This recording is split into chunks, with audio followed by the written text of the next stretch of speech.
What is considered polite in one place may provoke dirty looks, or even worse elsewhere. What seems rude to you may be the highest form of respect in another culture. The world is governed by invisible, unwritten laws that regulate everything. From how you slurp your soup to how you greet your boss.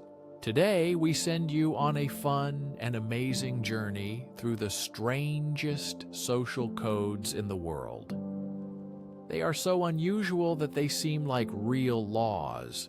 The first rule: forget everything your mom ever taught you about table manners. Seriously, in Japan, when you eat ramen or soba, slurping loudly is not just okay. It is a sign of the highest respect.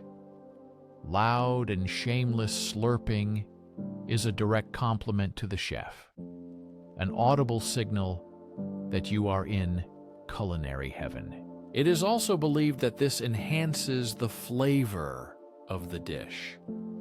This is the complete opposite of Western etiquette.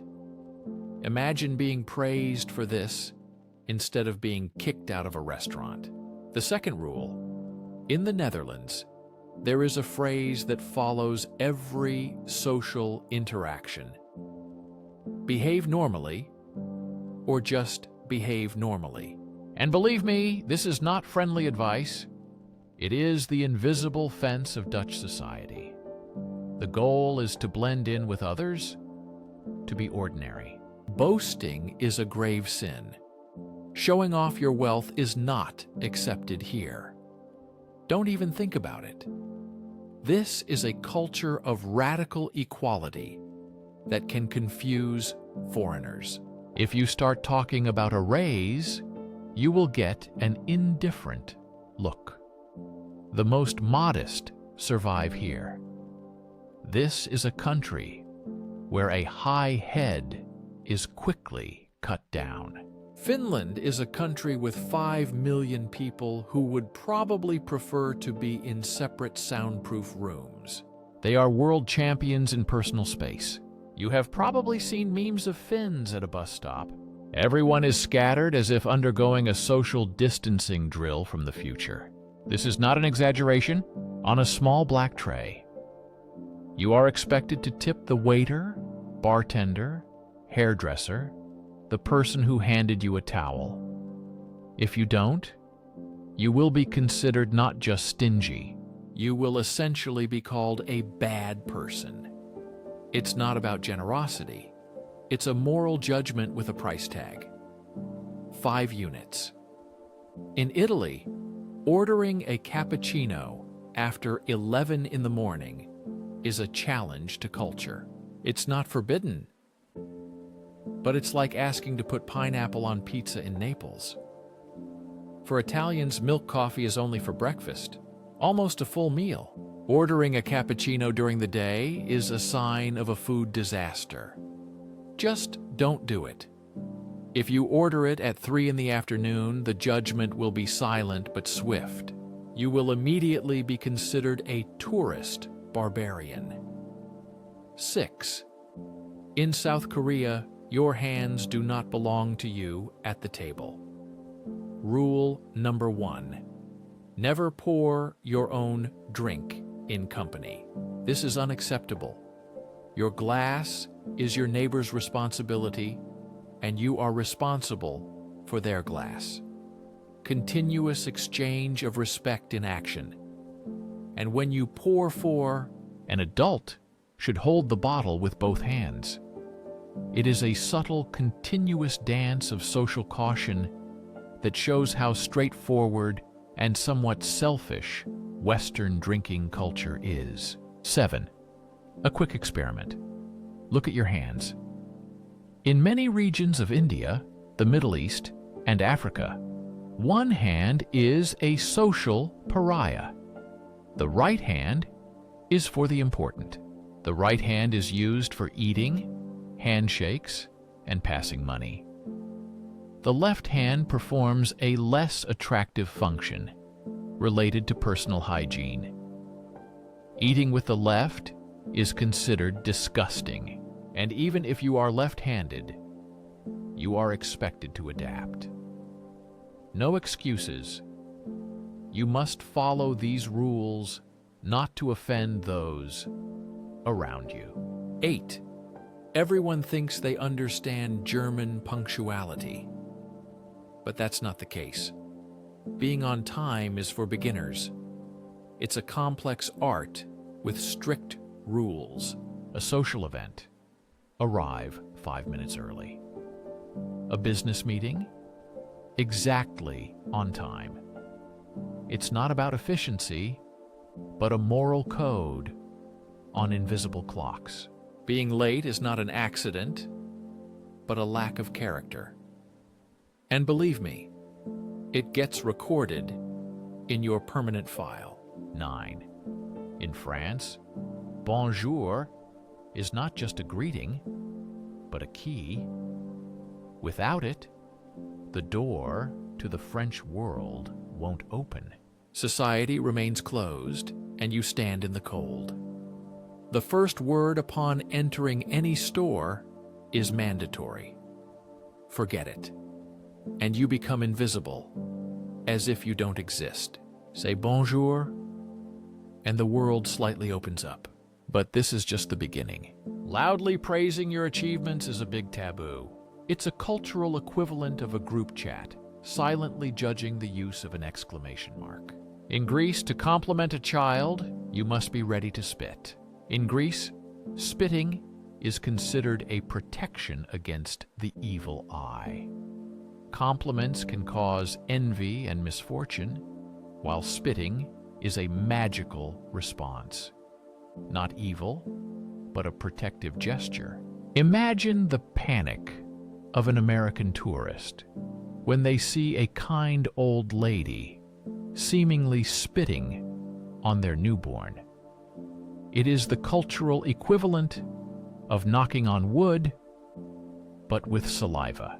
In Thailand, under no circumstances should you touch another person's head. The head is the most sacred part of the body, the home of the soul. Even a friendly pat is a deep violation. Thus, the head is the spiritual peak, and the feet are the lowest and dirtiest part of the body. Pointing feet at a person or religious symbol is a great insult. Hands have a strict, invisible rule. They must not be raised above someone else's shoulders. This is an unwritten taboo that must never be broken. In the United Kingdom, offering a cup of tea is not just a question. It is the beginning of a subtle social dance with many unspoken rules and nuances. It is very important how exactly you ask, which milk to use, and how to serve the tea properly. It is a whole ritual comparable to royal etiquette. The heated debate about tea ratio and whether milk goes in first or last is loaded with meaning. Getting it wrong brings more than funny looks. It is like tripping on the red carpet at Buckingham Palace while spilling tea on the Queen's corgi. The stakes of tea etiquette are surprisingly high. In Spain, if you arrive for dinner at 7 p.m., you will not be early. Instead, you might eat alone while the restaurant staff still sets tables. Spaniards follow a different schedule: a late lunch, an afternoon siesta, and dinner starting at 10 p.m. or later. Their lifestyle challenges your normal body clock. Dinner in Spain is not just a meal, but the evening's main event. Your usual bedtime is just their appetizer, highlighting cultural contrasts in daily rhythms. In Egypt, hospitality is not just kindness, but an intense, competitive sport where you are the prize. Refusing an offer once or twice is polite. The host must insist, and you must accept on the third offer. This unwritten rule leads to an overwhelming display of kindness you are expected to enjoy. Resisting hospitality in Egypt is considered rude and old-fashioned. You are encouraged to embrace the generosity as part of the cultural experience. Just accept the fate of a well-fed hostage. In a Chinese business meeting, a business card is not just a piece of paper. It is a direct extension of the person handing it to you. You should present a business card with both hands and receive it with both hands as well. After receiving it, do not immediately put the card in your pocket. The queue in Brazil is not a straight line, but a living, breathing organism that constantly changes and transforms. You don't stand in line, you join a hive. Yes, the stereotype is true. Canadians often say, "Sorry," but you probably completely misunderstand it. Often an apology is not an admission of guilt, but a social lubricant. It can mean sorry, or I acknowledge our coexistence. If you encounter a Canadian, they will definitely apologize. If a meteorite falls to the ground, they will probably look up and say, "Oops, sorry about that." It's a verbal reflex woven into their DNA. Prepare for it. In Argentina, a quick kiss on the cheek is the standard greeting for everyone. Friends, family, new acquaintances, even men kiss each other on the cheek when meeting other men. For an American, this can be surprising and too intimate. It's not romantic, it's just customary. If you respond with a firm handshake, you loudly announce to everyone that you are a tourist. A very awkward tourist. Let's go back to Germany for a second because we need to talk about the gaze. The German gaze is a real thing. It is intense, continuous, and steady. Such a gaze may seem unsettling, but there's a catch. It's not aggression, but a sign of sincerity expressed through the eyes. It seems that sometimes when people listen to you carefully, they are actually looking for logical errors. But in reality, it's their way of showing complete and slightly intimidating attention. In Mexico, your time deceives you. Or at least, it tells a completely different story than everyone else's. The concept of time here is very flexible. If a party is scheduled for 8 in the evening, arriving before 9:30 is almost a social crime. The host might still be in the shower. This is not disrespect or laziness. It is the priority of people over the schedule. The event starts not at a specific time, but when the important people, that is everyone, have arrived. Your carefully planned schedule is just a polite suggestion. In Mexico, flexibility and human relationships are valued more than exact time. In Japan, if you are offered a gift, the correct reaction is to act as if you do not want to accept it at all. You should refuse politely but firmly. The refusal should be repeated once or twice, after which the giver should insist.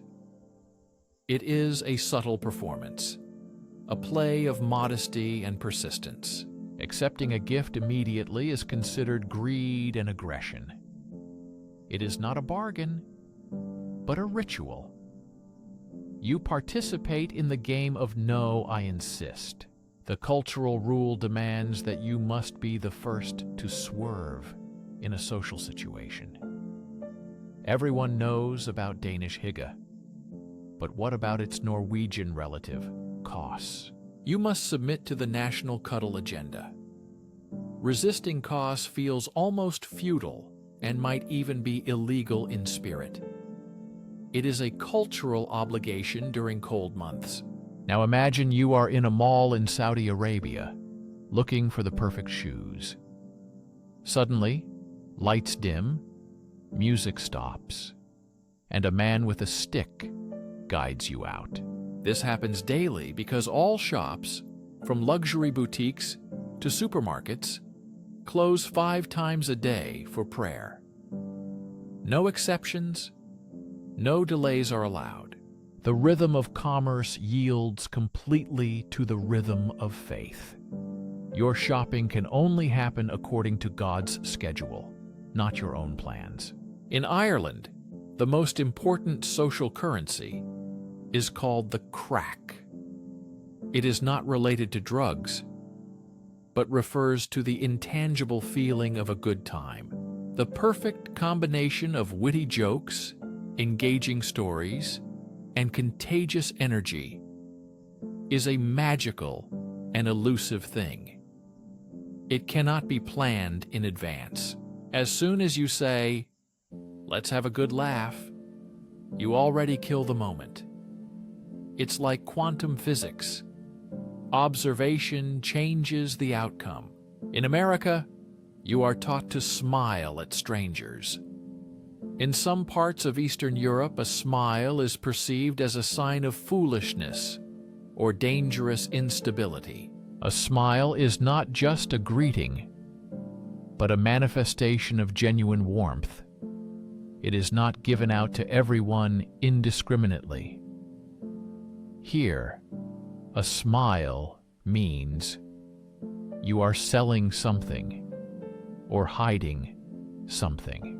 The Japanese have a concept key to understanding their social interactions: hun and tatami. Tatami is your public face. Tatami are the opinions and behaviors you display to maintain social harmony. Han are your true, personal feelings. Everyone understands that what is said does not always match the thoughts. This is not duplicity, but an advanced social tool to avoid conflicts. It's like a theatrical performance, and you'd better learn your lines, or you'll ruin the show. In South Africa, a braai is not just a barbecue. Calling it that is like calling the Super Bowl just a ball game. Braai is a whole day-long ritual. There is one braai master who is in charge of the fire, and no one dares to question his methods. Cooking takes hours. It's a marathon of slow grilling and socializing. This is not about quick meat preparation, but about the entire process. Braai is a cultural institution with tongs in hand, uniting people and traditions. In Finland, some of the most important business meetings take place in a small, stuffy, wooden room where everyone is completely naked. Welcome to the sauna. For Finns, the sauna is a place of deep, non-sexual, egalitarian communication. Titles and hierarchies melt away with the sweat. Discussing company mergers naked is normal. This is the most honest meeting of the whole week, because it's hard to hide behind corporate jargon when you don't even have pants on. It's just an ordinary Tuesday. In the Philippines, a watch is more of a decorative element than a tool for precise time measurement. Filipino time means being 15 to 60 minutes late. Being late for a meeting is normal, and no one is in a hurry. Time flows differently here, and all participants in life are accustomed to it. In some countries, social gatherings are not just a common occurrence, but an expected event. It is a national understanding that everything happens in its own time. Getting angry about delays is a waste of energy and a sign that you are an outsider. This approach to life seems relaxed, but to a German, it may seem unbearable. In many countries, from Canada to Japan and all of Scandinavia, there is a sacred, invisible line at the doorstep. It is not a request, but a law. A guest is obliged to take off their shoes. For an American used to wearing sneakers, this may seem strange. But dirty street marks on a clean floor are a war. In America, the end of a group lunch turns into chaos with Venmo requests and disputes over checks. In France, however, it is a subtle, bloodless dual moment. The rule is simple. The one who invited pays. This leads to a strange spectacle where everyone fights to pay the bill, aggressively insisting, fully aware of who should win. It is a beautifully staged play about generosity, the ending of which is well known and understood by everyone. A quick pointing gesture towards the room. You just used your index finger, didn't you? In Indonesia, this is considered a serious display of aggression. The index finger is an accusatory jab. The thumb is a soft, respectful nudge. The difference between "look there" and "I accuse this of treason." We have already talked about the left-hand rule. Now let's apply it in practice. Imagine you are in Morocco, sitting around a shared dish with hot tagine. You eat with your right hand, scooping food with bread. Now imagine you accidentally took it with your left hand. The food stops. Everyone freezes. You have just contaminated the shared food with a hand that is considered for other tasks. At this moment, it is not your hand, but a social contaminant. In Australia, shouting does not mean raising your voice. It means buying a round of drinks and is governed by a social contract stricter than the tax code. In a group, everyone buys a round in turn. This system is a sacred ledger of social debt. The cardinal sin is not failing to pay, but accepting drinks, then leaving before your turn to shout. Leaving early is not just cheap. It breaks the entire system of reciprocity and trust among friends and strangers alike. 36. The Indian head wobble is one of the most wonderfully ambiguous gestures on the planet. It is a gentle side-to-side figure 8 motion. This gesture can mean yes, no, maybe, okay, I understand, or I acknowledge you are speaking. It is the Schrödinger's cat of nonverbal communication. For outsiders, it is baffling, but for locals, its meaning is perfectly clear from context. You are not supposed to analyze it. You are supposed to feel it. Good luck with that. 37. After Japan's delicate dance of indirectness, let's take a trip to Israel, the world capital of chutzpah. Small talk is often seen as a waste of time in Israel. Politeness can be interpreted as weakness. People get straight to the point. In some cultures, people speak with such directness it may seem shockingly blunt to an American. It is not rude, but a culture of social efficiency. They are not trying to offend you. They believe the shortest distance between 2 points is a brutally honest, straight line in communication. In Sweden, fika is not just a coffee break. It is a sacred, non-negotiable ritual twice a day in the morning and afternoon. During fika, everything stops. People stop working, sit with colleagues, drink coffee or tea, eat pastries, and talk about anything but work. Fika is a legally mandated moment of peace. Trying to work through fika is seen as antisocial and deeply strange. Productivity is fueled by these scheduled pauses, not by powering through tasks without breaks. In South Korea, before having a basic conversation with a new person, you must ask a deeply personal question. How old are you? This is not nosiness. It is a critical system requirement because the Korean language uses different verb endings and honorifics based on age. Your age determines your place in the social hierarchy. It acts as a social GPS guiding respectful communication. In New Zealand, there is a strong cultural tradition known as the tall poppy syndrome. If one poppy in the field grows too tall, it is cut down to size. In human terms, this means that anyone who becomes too successful or noticeable is quickly and ruthlessly brought back down to earth by their peers. This creates a strong sense of equality, but becomes a nightmare for ambition. It is a cultural force that does not allow anyone to stand out too much. We all know people like that. They have a great time at the party and then just disappear. No goodbyes, no hugs, nothing. They simply vanish into the night. This is not just rude behavior. It's a refined art known as the Irish goodbye, a cultural understanding that long farewells are awkward and unnecessary.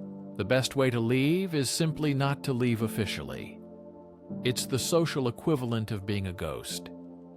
And honestly, there's a certain genius to it. In Italy, conversation is not a quiet exchange of information. It's a full-bodied emotional process that involves the whole body and voice. The volume at which Americans can have a heated argument is the normal level of conversation for an Italian family at dinner. Gestures fly, voices overlap, energy is palpable. This is not anger. It is passion and engagement. A quiet, muted conversation is not considered polite, but rather boring. A library and an Italian dinner are two different acoustic worlds. In many East Asian cultures, especially in China and Japan, the number 4 is considered an embodiment of misfortune. Its pronunciation is very similar to the word death. This is taken very seriously. In many buildings, the 4th, 14th, and 24th floors are skipped, going directly from the 3rd to the 5th. People avoid giving gifts in sets of 4. There is a real phobia, tetraphobia. It is as if an entire culture treats the number like a contagious disease. The first question an American asks a stranger is almost always, "What do you do?" In many parts of Europe, this is considered very rude. This question is too personal, direct, and implies that a person is defined only by their job. Americans perceive a career as an important part of identity. In Europe, a person's identity is much broader and is not limited to their profession. Other aspects of life are valued here, not just work activity. For many people, the question, "What do you do?" is not just a greeting, but turns a simple hello into an unexpected job interview. It is not a question about personality. For a Westerner, a bath is a place for washing. In Japan, however, ofuro is a way to relax after the body has already been thoroughly cleaned. First, one sits on a low stool and carefully washes the body with soap, completely rinsing off the dirt. Only after this can one enter the hot bath. Entering the bath dirty is like washing your feet in soup.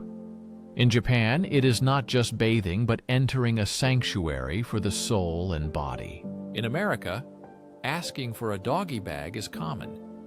It is practical and helps reduce food waste. Such behavior is accepted and raises no questions. In Europe, especially in France and Italy, asking to pack leftover food is a social faux pas. It implies the portion was too large or suggests greed. For Europeans, packing food is like asking the chef to sign a dirty napkin. It ruins the perfect dining atmosphere. In China, giving money as a gift is a true art. During Lunar New Year and holidays, money is placed in a hongbao, a red envelope. But there are strict rules. The banknotes must be new and fresh. The amount should include the lucky number 8 and avoid the unlucky number 4. Coins are not accepted. It is a symbolic gesture where the presentation and hidden meaning matter more than the actual sum of money. Money is not just money. It is a sign of respect and luck. Driving in Rome is not just transportation. It is fast, nonverbal bargaining, using gestures, aggressive posture, and horn signals. Traffic lanes are merely suggestions. Traffic lights are festive decorations. Parking spaces are an abstract concept. But the system works, even if it seems chaotic. You are not just driving a car. You are controlling a small metal gladiator in a modern coliseum, where every maneuver is important. In America, people are taught to finish all their food to show that they liked it. In China and some Asian countries, an empty plate is an insult to the host. An empty plate means the host did not provide enough food and the guest is still hungry, which is considered rude. It is important to leave some food on the plate. Politeness in some cultures is expressed by leaving a little food on the plate. This signals that you are full and satisfied, although from a Western perspective, it may seem strange. Such a gesture can offend the host if interpreted by Western standards. This is an example of a cultural paradox where excessive politeness becomes inappropriate. We have already talked about 49 cultural traps, and only one remains. But before the finale, it's time to give the final verdict on the strangest traditions. In our opinion, the Finnish business sauna takes first place among the most unusual traditions. Why? Because the most important decisions are made here in complete absence of clothing and privacy. There is nothing in this place except 100% humidity. Negotiating a merger with the CEO while both are naked and sweaty seems like an incredible level of openness. Do you agree with this choice? Or does another tradition deserve the title of the strangest? Share your opinion in the comments. Now let's move on to the last 50th item. In Germany, there is a sacred daily ritual that is more important than the laws of thermodynamics. It is called Luften, or airing out. It is not just opening a window. It is a sharp ventilation when the air seems to be thrown outside and the room fills with freshness despite the cold or heat.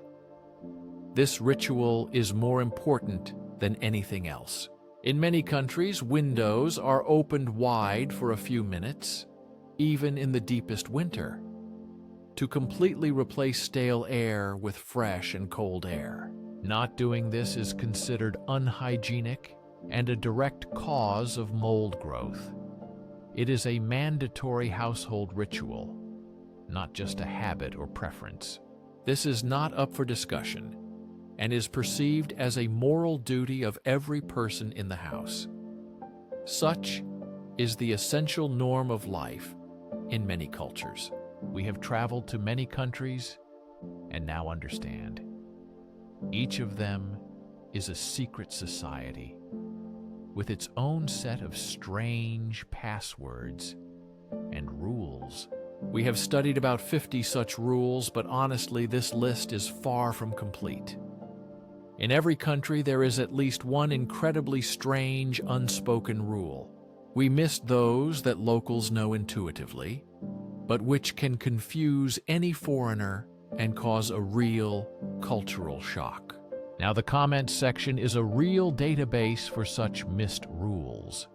Don't just name the rule, but explain it as if warning a tourist before a disaster. If you enjoyed learning how much stranger the world is than you thought, support the project.